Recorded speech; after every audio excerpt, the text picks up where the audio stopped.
Today, we're talking about a brand that, for generations, basically was memory, Kodak. But this isn't a nostalgia trip. No, this is a story of corporate survival, and it has a twist that I guarantee you won't see coming. So how did the company that literally invented the Kodak moment end up wearing a lab coat? Let's get into it. I mean, it sounds like a headline from a parody newspaper, right? A camera company pivoting to pharmaceuticals? It seems completely out of left field. To really understand how we got to this point, we have to rewind and remember the brand that once felt absolutely invincible. For decades, that phrase was just part of our culture. It meant capturing that perfect fleeting second on film. Family vacations, birthdays, the whole deal. But behind that warm, fuzzy, nostalgic image, the actual picture for Kodak today is anything but perfect. Yeah, to put it mildly, the company is facing a massive financial crisis.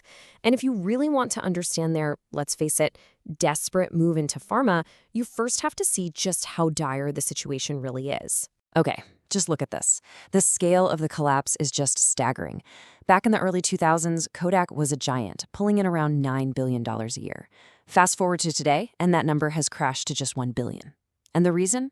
Well, it's a story we all know. The digital revolution, and then the smartphone. Once a high-quality camera went into everyone's pocket, the need for film, which was Kodak's real cash cow, it just evaporated. And this timeline really shows you how fast it all happened. In the 70s, they owned the market, like 85% of it in the US. By 2012, they're filing for bankruptcy, selling off their most valuable patents just to stay afloat. And that brings us to today, where the company has issued what's called a going concern warning. That's basically corporate speak for, we might not have enough cash to stay in business. It's a huge red flag. And the hard math behind that warning? It's pretty grim. Kodak owes almost $500 million in short-term loans, but they only have about $155 million in cash. Now, there's a potential one-time payment coming from a pension plan, but even with that, the company is on incredibly thin ice. So the question is, how on earth do you survive this?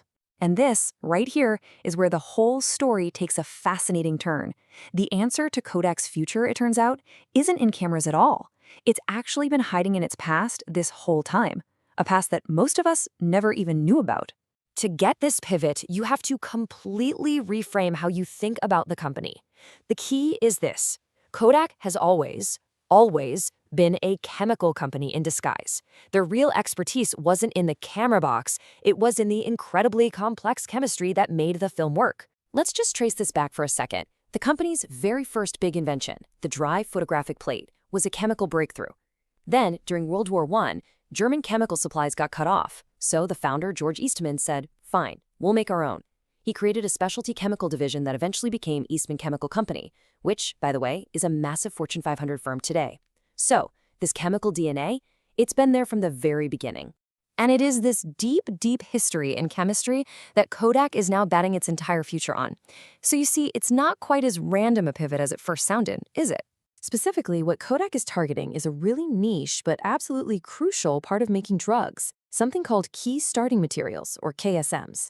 The easiest way to think about them is as the fundamental raw ingredients. They're the chemical building blocks.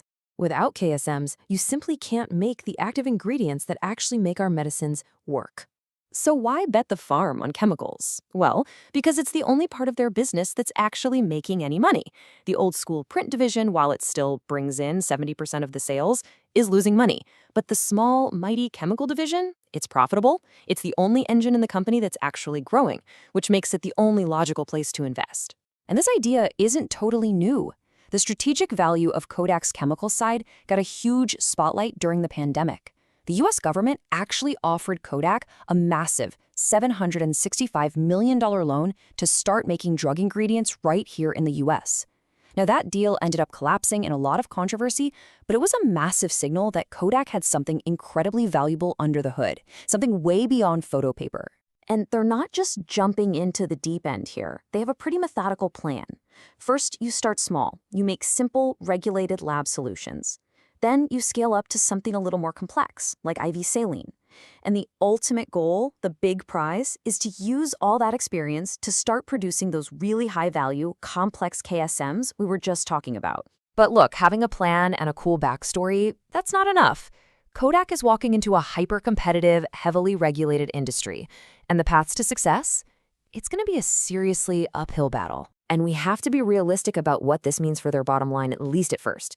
Even if this whole pharma thing is a success in the next couple of years, it's only projected to bring in maybe $4 to $10 million of extra cash a year. Now, that's helpful, for sure, but it is not a silver bullet. It's not going to magically solve that massive debt problem.